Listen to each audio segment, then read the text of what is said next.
बिना किसी सबूत के भी आप लोग एक लाइन ज़रूर बोल सकते हो। इसमें एक वकीलों की भाषा में वकालत में जो लीगल लैंग्वेज में एक शब्द होता है, burden of proof. Burden of proof किसके ऊपर है? जो आदमी क्लेम कर रहा है उसके ऊपर।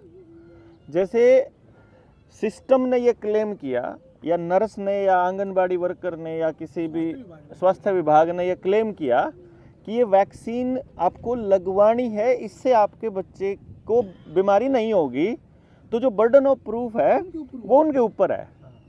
वो साबित करेंगे कि इस वैक्सीन से कोई भी नुकसान नहीं होगा।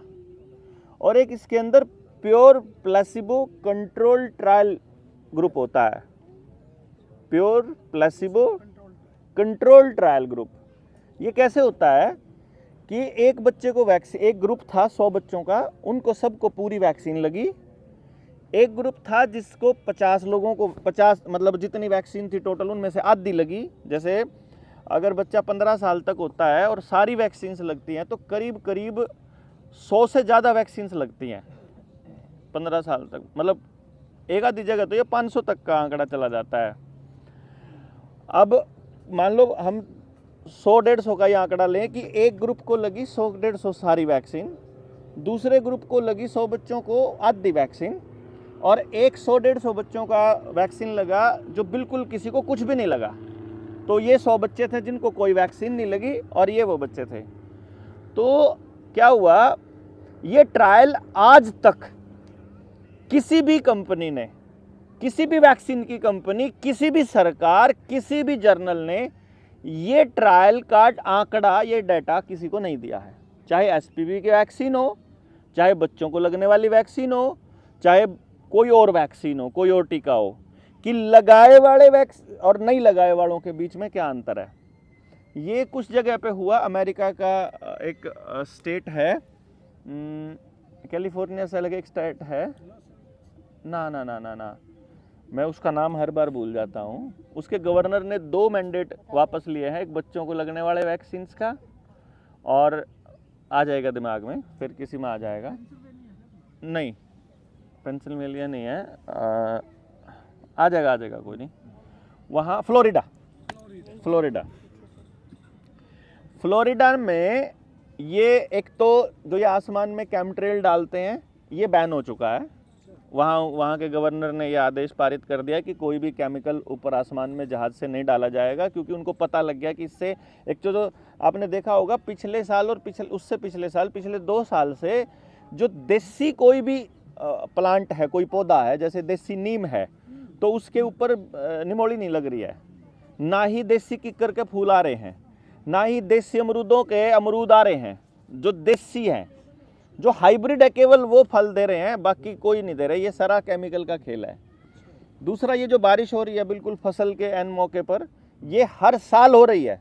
मैंने आज ही की परसों की तारीख में पिछले साल भी डाला हुआ था, उससे पिछले साल भी मैंने फेसबुक पर डाला हुआ था कि किसान की फसल को तबाह करने के लिए सारा खेल चल रहा है। जो फ्लोरिडा में जो दूसरा मैंडेट आया है वो आया है, बच्चों को लगने वाली वैक्सीन्स की जो कंपल्शन है वो हटा दी गई है कि अब माँ बाप को वो टीका लगाने की कोई ज़रूरत नहीं है। पहले वहाँ क्या था, पहले वहाँ बच्चों को स्कूल में एडमिशन नहीं दिया जाता था, जैसे यहाँ पे शुरू हुआ, फिर लोगों को पता लगा तो लोगों ने उनसे डेटा मांग लिया कि तुम अपना डेटा दिखाओ। और जो पिछले 15 साल का डेटा, क्योंकि आज बच्चे को वैक्सीन लगी है और एक बच्चा जिसको नहीं लगी है, तो आप कैसे बताओगे बीमार हुआ कि नहीं हुआ? तो अगले उसकी ज़िंदगी के 15-20 साल जाने के बाद ही पता चलेगा। तो जो 15-20 साल की रिसर्च निकल के ये आई कि जिन बच्चों को वैक्सीन नहीं लगी थी और जिनको लगी थी, जब उनका पूरा रिकॉर्ड चेक किया कि ये कितनी बार हॉस्पिटलाइज हुए, ये कितनी बार हुए, इनको कौन सी बीमारियां हुई, किस किस उम्र में इनको कौन सी हुई, ये इनमें कितना स्टेमिना है, इनमें कितना स्टेमिना है, इनको दूसरी बीमारियां कितनी हुई, इनको कितनी हुई, तो मालूम पड़ा कि अनवैक्सीनेटेड बच्चे बीमारी नहीं हुए। जिनको वैक्सीन नहीं लगी वो बच्चे ज़्यादा स्वस्थ थे उनके मुकाबले जिनको सारी वैक्सीन लगी हुई थी। और इसके बाद पूरे देश के अंदर फिर वहाँ अमेरिका की, वहाँ फ्लोरिडा की सीनेट ने भी सवाल उठाए, वहाँ के हाउसेज में भी इन बातों के ऊपर चर्चा हुई, और उससे फिर लोगों को मालूम पड़ा, पूरे देश में फिर कुछ जर्नल में छपा।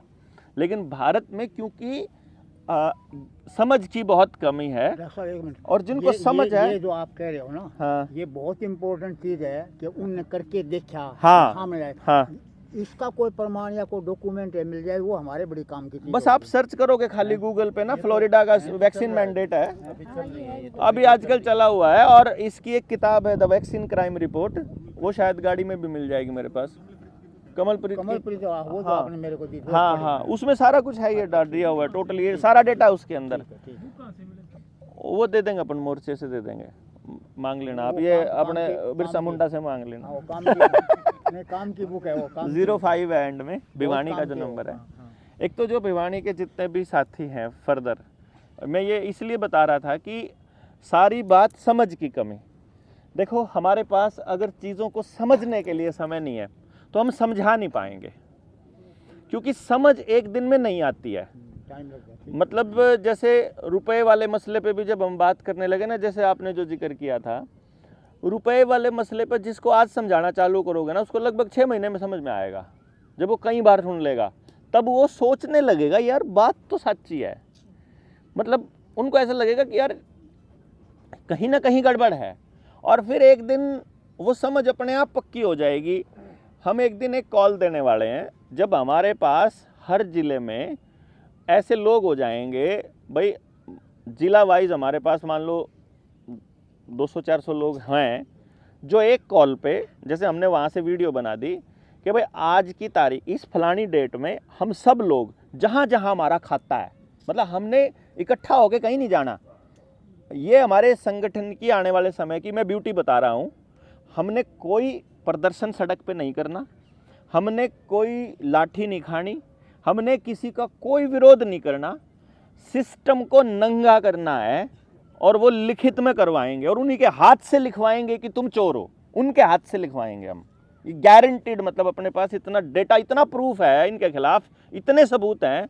उन सबूतों को अगर आज पब्लिक के अंदर रख देंगे, 4-5 लोग रखेंगे, तो उन 4-5 लोगों को मैनेज करना कोई बड़ी बात नहीं होती उनके लिए, रगड़ना या मैनेज करना।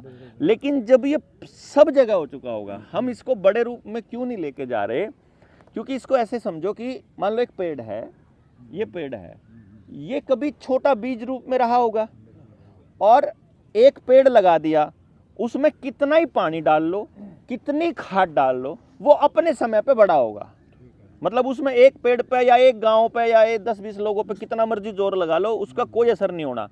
लेकिन अगर हम पेड़ लगाते चलें, बीज बोते चलें, जहाँ जाएं खिंडाते चलें, गाड़ी में चलते हुए, बस में जाते हुए, ट्रेन में जाते हुए, मतलब जहाँ लोग मिलें वहीं अगर हम बात छेड़ दें अपने इंटरेस्ट की, तो समझो हम क्या कर रहे हैं, बीज डाल रहे हैं।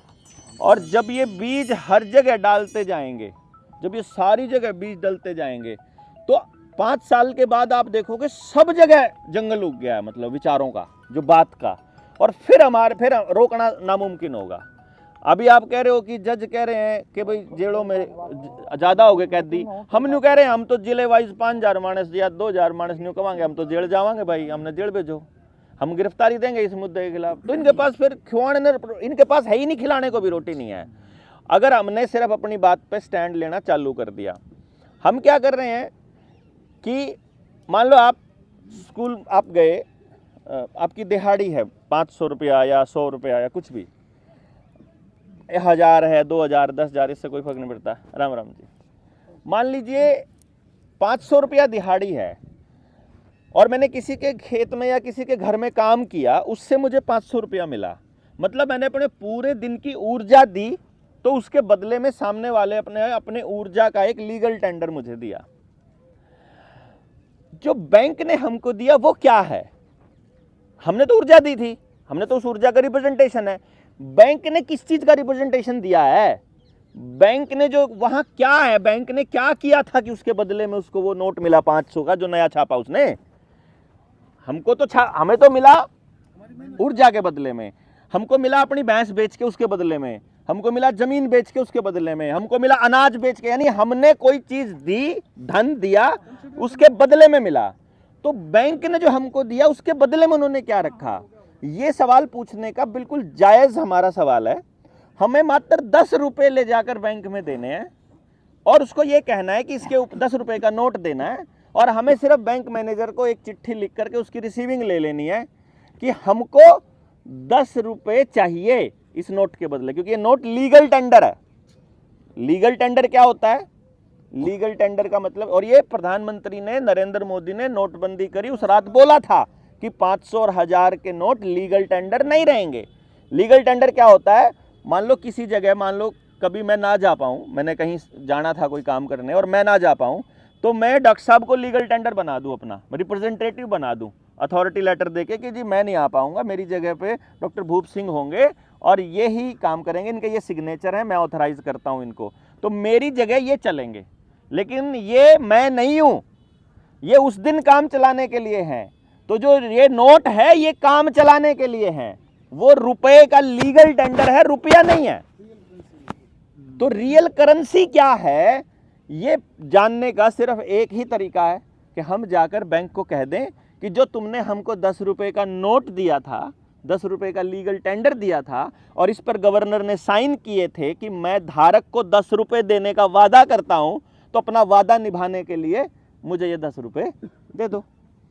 वादा हम कहाँ कहाँ करते हैं? जैसे आपने किसी को चेक दिया, वो भी लीगल टेंडर है। जैसे आपने 1000 रुपए का चेक दिया तो वो 1000 रुपए का लीगल टेंडर है, वादा है। वो नोट भी वादा है, वो चेक हमारा है और ये जो नोट है ये बैंक का चेक है। अगर हमारा चेक बाउंस होने पर हमारे खिलाफ 138 का लगता है मुकदमा, तो बैंक का चेक बाउंस होने पर बैंक के ऊपर मुकदमा बनता है, अगर वो हमको रुपया ना दे तो, जो वादा किया है। अगर, क्यों डॉक्टर साहब, वकील साहब सही कह रहे हो ना? तो ये एक मौका होगा पूरे देश के अंदर ये बात लेकर जाने का कि आपने मात्र अपने 10 रुपए मांगने हैं जो लिखा हुआ है उस कागज के ऊपर। लेकिन ये बात थोड़े स्केल पर होगी तो बात नहीं जाएगी, लोग जागेंगे नहीं, क्योंकि जिस रुपए के नोट के बदले में या जिस डिजिट के बदले में, और जब उनसे सीबीडीसी का मांगेंगे कि ये क्या है, इसके बदले तुम्हारे पास क्या मानक है, उस दिन हम इस देश को आजाद कर पाएंगे आर्थिक रूप से। भारत, कोई भी देश, भारत समेत कोई भी देश तब आजाद माना जाएगा अगर उसकी अपनी करेंसी हो, और भारत की अपनी करेंसी रुपया है, और रुपया आपने कहीं देखा नहीं है। तो भारत गुलाम माना जाएगा जब तक भारत की अपनी करेंसी चलन में नहीं होगी। आरबीआई के नोट चलन में है, भारत की करेंसी नहीं चल रही है। ये कोई नहीं बता रहा है, इसको कोई नहीं सोच रहा है। तो इसलिए हम गुलाम माने जाएंगे जब तक भारत की करेंसी चलन में नहीं होगी। और यदि आरबीआई के नोट की कीमत भारत की करेंसी रुपए के बराबर है तो बैंक को लिख के देने में क्या दिक्कत है? और अगर वो बराबर नहीं है तो बैंक को भागने में या भगाने में हमको क्या दिक्कत है? भाई अगर वो बराबर है तो हमें कोई दिक्कत नहीं है, वो लिख के दे दो। और अगर बराबर नहीं है तो भैया अब ये लोन वोन के चक्कर में फिर पूरे देश को आज़ाद किया जा सकता है इस कर्जे से।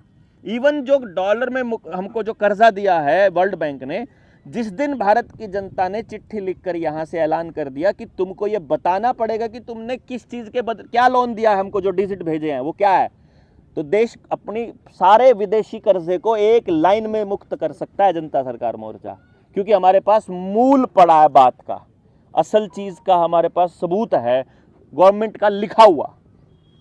तो हमको जो आज आपके बीच आने का मकसद क्या है कि लोग कहते हैं कि जैसे आपने कहा हम काम करने को तैयार हैं, आपने कहा भाई हम इस लड़ाई को आगे लेके जाना चाहिए। देखो हमको जो ज़रूरत है ना, मैंने आज सब लोगों को माइक पकड़ा के देखा तो एक बस नंबरदार ने छोड़ के बाकी सब की आवाज़ निकल रही थी, ठीक है बाकी तो मेरा कहने का मतलब ये था कि हम सब लोग एक्चुअली अपनी बात को आगे रख सकते हैं बड़े आराम से, यदि आज आप लोग यस करेंगे। मैं आपको इसलिए बता रहा हूं, हमने मोर्चे में एक बहुत ही स्पष्ट एक डेकोरम बनाने की कोशिश की है और कर रहे हैं फर्दर फ्यूचर में, कि यदि आप अपना कंट्रीब्यूशन नहीं करना चाहते हैं तो स्पष्ट बोलिए, आपको कॉल करके दोबारा कभी नहीं बोला जाएगा। लेकिन यदि आप उसको कंट्रीब्यूट करना चाहते हैं ना, तो फिर सीरियसली आपको रोज़ का 1 घंटा 2 घंटा देना पड़ेगा। मतलब आपको फिर अपने साथियों से बात करनी पड़ेगी डेली की, चाहे कौन कॉल करके 20-30 लोगों से एक बातचीत कर लो कि भाई आज वहाँ गए थे, हम बैठक में वहाँ चाय वाले के पास बैठे ये बात कर रहे थे, देखो हमको हो सकता है कि ये जो 3-4 घंटे का जो समय हमने बिताया है ये आपको लगे कि ये वेस्टेज ऑफ टाइम है, लेकिन ये वेस्टेज ऑफ टाइम नहीं है। ये बहुत ज़रूरी चीज़ है। हम सब एक दूसरे को समझ रहे हैं, जान रहे हैं कहाँ कहाँ से लोग जुड़ रहे हैं, क्या क्या चाहते हैं, क्या हमारा मकसद है, और धीरे धीरे हमको समझ में आएगा कि एक्चुअली हम अपने लेवल पर काम करना है। ना तो आपको देवेंद्र के लिए काम करना है, ना देवेंद्र आपके लिए काम कर रहा है, ना आपको देश के लिए काम करना है, ना देवेंद्र देश के लिए कर रहा है। देवेंद्र अपने बच्चे के लिए कर रहा है और आपने अपने बच्चे के लिए करना है। मैं अपने बच्चे के लिए तब तक नहीं कर सकता जब तक मैं आपके बच्चे के लिए नहीं करता, और आप अपने बच्चे के लिए तब तक नहीं कर सकते जब तक आप मेरे बच्चे के लिए नहीं करते, क्योंकि आपके और मेरे बच्चे अलग हैं ही नहीं। मतलब मैं ये मानता हूँ कि हम सबके बच्चे साझले हैं। तो अल्टीमेटली हमको कहाँ कहाँ क्या करना है कि जिस गांव से आप हो, जिस कम्युनिटी से आप हो, बस आप अपने उस सर्कल का दायरा बढ़ा लो कि मैंने इस एरिया में करना है। एक आदमी मतलब 2 आदमी 1000 लोगों को बड़े आराम से समझा सकते हैं। यानी आपके गांव में अगर 5000 वोट हैं, 5000 लोग हैं, तो मतलब 5 लोग 10 लोग बहुत हैं उस गांव को सब कुछ समझाने के लिए। हमको नहीं आना है, आपने कहीं नहीं जाना है।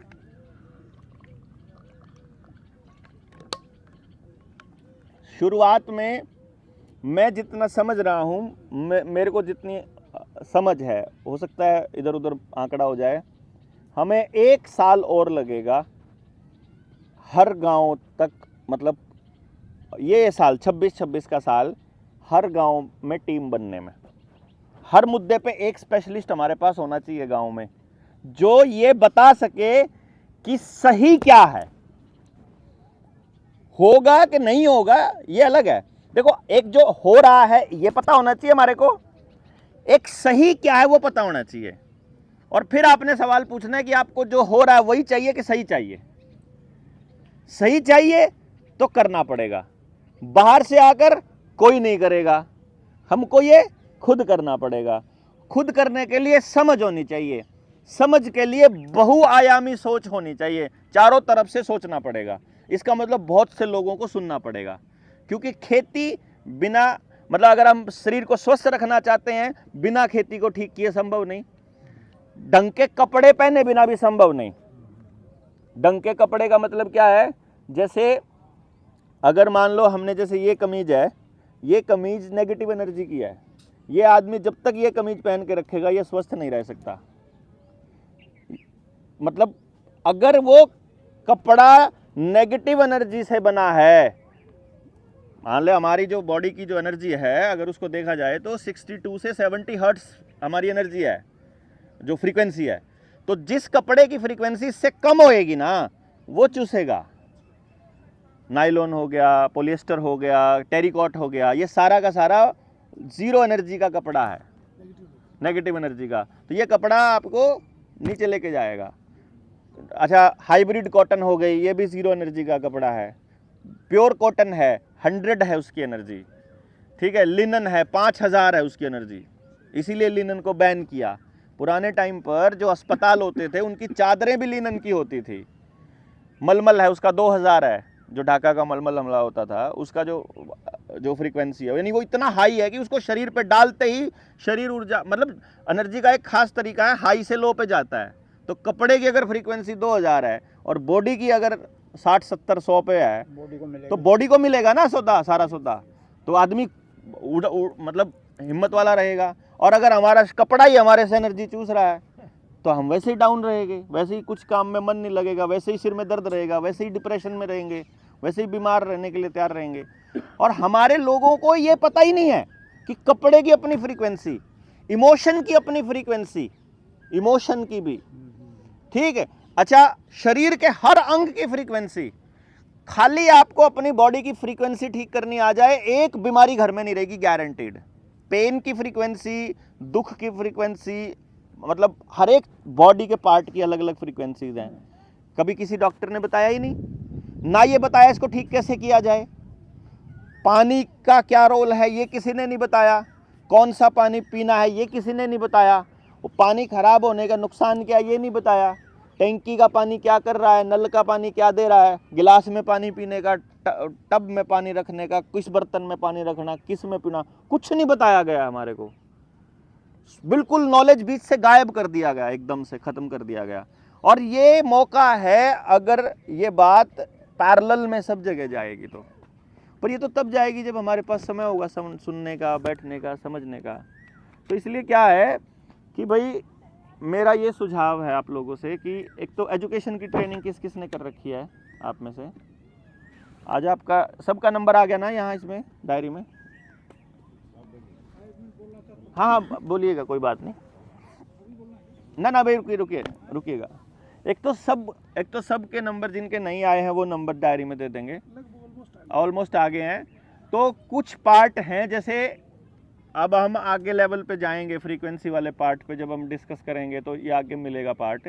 पर अभी तक जो अपने मोर्चे ने जिन चीज़ों को समझा है और समझाया है, एक तो उनको हम लिंक भेज देंगे कि बाकी सारी वीडियोस जो देखनी है देख लो, लेकिन ये वाली ज़रूर देख लो। ये वाली देख करके अपने सवाल है वो बना लो, और फिर अपने बच्चों को, अपने परिवार को संभालने वाला पार्ट है वो वाला देख लो। फिर कुछ नहीं करना है, जहाँ पे बात करो सामने वाले का नंबर ले लो, सामने वाले की बात दिमाग में डाल दो। बात समझ में नहीं आएगी ये आप मान के चलो बस। वो जो आपने कहा था ना, किसने कहा था कि 100 किसका था वो फार्मूला? अच्छा आपका था भाई, 100 नो सुनने वाला है कि 100 लोगों के दिमाग में डाल दी तो आप ये समझो कि पहला आदमी मिल जाएगा। तो वो प्रोसेस बिल्कुल एकदम परफेक्ट है, या आप ये मान के ही चलो कि अगले को समझना नहीं है, बस उसने समझना ही नहीं और बस छोड़ा वो बात कह करके। अभी तक का तजुर्बा ये कहता है कि इतनी पब्लिक बैठी है अपने से जुड़ने के लिए, जिन तक या तो वही बात है हमने आज एड्रेस ही गलत दे दिया है, फिर गलत हो गया, कोई बात नहीं। फिर बहुत सारे लोग हैं बेचारे जो वहाँ जाके नहीं कौन जा बैठा होगा, आप में तो कई सारे लोग घूम फिर के आए गए है ना, टेस्टिंग है ना। कोई बात नहीं है। अच्छा दूसरी बात ये होगी कि एक तो ये हो गया, दूसरा कई लोगों तक हमने कल ही डाल ली ये खबर, आज पहुंची नहीं होगी, कोई बात नहीं है, कोई अगर कुछ टाइम मिल जाता तो और अच्छी बात होती। तीसरा, अगर आप लोग भी इस चीज़ को मल्टीप्लाई करना चालू करो, जैसे जिक्र किया आपने 10 लोगों में ग्रुप में जिक्र किया, कोई आदमी बोला यार हम भी जुड़ना चाहते हैं, तो फट देसी एक आदमी आ गया। हम लोग एक पूरा चेन सिस्टम बना रहे हैं अपना JSM में, बड़ा स्पेशल सा प्लान किया हमने क्या प्लान किया है कि एक आदमी को 30 लोग मिलेंगे, एक आदमी को 30 लोगों को ही बात करनी है उसने, यानी 30 लोगों का एक परिवार एक तरह से मिलता रहेगा।